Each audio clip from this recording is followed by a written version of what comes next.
Welcome, ladies and gentlemen, to Commodity TV. And Precious Metals Summit Day 3 is really moving onwards. And yeah, we have now AMEX Exploration here with Aaron Stone. Good morning. How are you? I'm very good. Thanks very much for having me. Yeah, thanks for taking the time.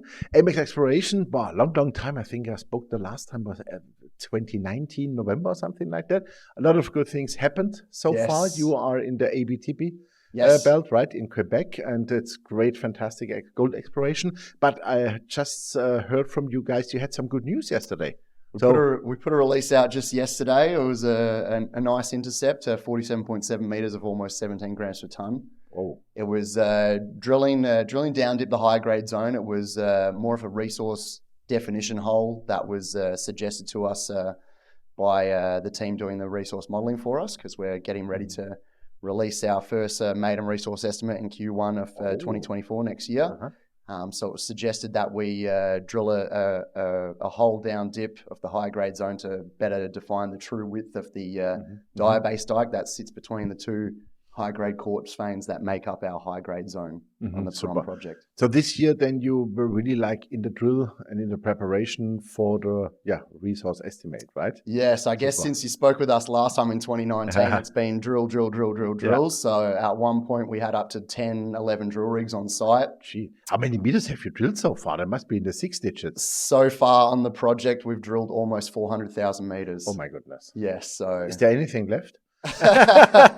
We've still got 7 drills on site as we speak, so we're still doing a lot of drilling at the moment. Trying to get as much done before the cutoff date to get as much drilling as possible into the resource estimate for next year. Okay, super. Resource estimate, we know it's an estimate, but what would be your wish? Our wish, obviously we can't divulge internal numbers, but if you look at all the analysts covering us, the newest one being National Bank, but there's 4 or 5 others.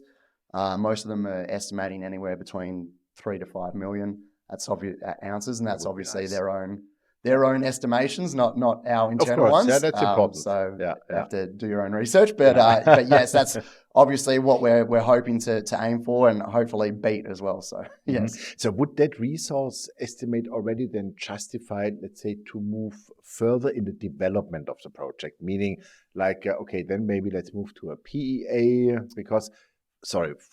Let's say 4 million ounces. Okay, let's be in the middle. Sure. That would be a wonderful project, wouldn't it? Absolutely. Yeah, definitely. Hopefully to move this project towards a mine one day. And I've actually personally worked on the project as a geologist back in 2020 for about 6 months. And from a geologist point of view, when I was working there, every single hole coming into the core shack was just full of gold in it. So I was like, this is definitely going to be a mine one day. Yeah. But no, for sure, after the MRE coming out in Q1 of next year, we're hoping to follow that up straight away with a PEA in Q2 of 2024 as well. So a lot of work ahead of us for 2024. Okay, so to start the PEA process or to bring it already? Because that would be super fast. Yeah, it would be super fast. We're hoping for Q2. Hopefully won't get pushed back to Q3, but we're hoping for Q2 immediately following the initial resource in Q1. So a lot of work ahead of the team, and that's why a lot of drilling still to be done for the remainder of the year. Yeah. Okay, good. So that means you still have to drill after the resource estimate, because when you go onto those levels with the PEA, there is still something, maybe gap filling and infill drilling to be done? Yeah, the MRE will come out Q1 next year, and we'll continue drilling into 2024. There's still a lot of blue sky potential that exists across the rest of the Perron property. There's a lot of gold zones, gold discoveries that won't make it into the MRE for next year. So a lot of zones that still need further drilling to be able to define them better to create those inferred and indicated resources. But at this point, there will be 5 zones that make it into our first MRE, which is from west to east along a 4-kilometer strike length, the Gratien zone, the Grey Cat zone, the Denise zone, the high grade zone, and the newest one is all the way to the east is the Team zone. So that was only discovered late 2022. And the AMEX team has been aggressively drilling that since discovery to be able to put it into this first MRE for next year. So okay, super. Just remind our viewers, would it be possible to start with an open pit, then go underground, or would it be underground just by start? It depends on which ore body you're talking about. The high grade zone is 2 super high grade quartz veins either side of that mafic intrusion I was talking about. Then right to the south of that is the Denise zone, a lot of high grade lenses surrounded by lower grade mineralization though. So that's looking like a more bulk tonnage, lower grade, open pittable resource, which will be right next to the high grade zone, which is more of a higher grade underground resource. Team, Grey Cat and Gratien are all looking like open pittable resources at this point as well. Okay, super. Well, that all costs a lot of money. What is cash in the bank? What does it look like for next year? Are you financed? We're fully financed to get us all the way through to the PEA in Q2 of next year.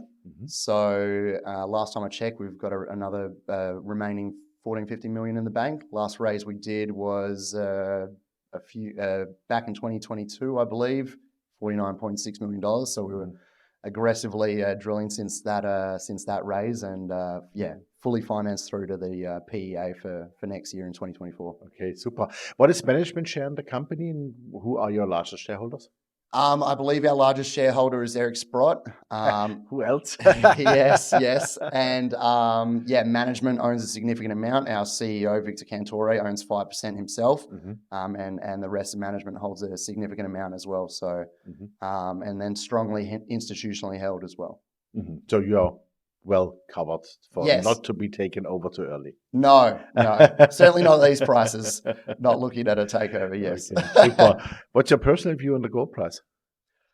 Yeah, I mean, obviously the gold price has come back really nicely, but then the market seems to be asleep to it. So hopefully next year the market wakes up a bit and starts seeing the potential that's out there in the gold market. A lot of bargains to be had at the moment, for sure. Absolutely. I mean, the potential is quite obvious in your company, and I would say hit the drill, do it, and show us a beautiful resource. Yes, that's what we hope to do. Okay, super. Thank you very much, Aaron. Thanks very much for having me. Yeah, ladies and gentlemen, that was Aaron Stone from AMEX Exploration, and you heard it in the heart of Canada, in the gold camp Abitibi. Probably 3 to 5 million ounces. That's not his estimate. This comes from the analysts. We have to say that because this is not a forward-looking statement, of course. But it looks really like when you look at those over 430,000 meters, is that? 400,000. 400,000 meters. Gee, this is more than Swiss cheese, definitely. 400,000 meters drilled and fantastic drill results like they published yesterday. So that looks really like a fantastic new gold camp here. And I would say this is already, let's say 3 to 4 million ounces come out. This is a mine, definitely. So really check out the company. They have the money to do so. That's also important. Thanks for watching us, and bye-bye from Zurich.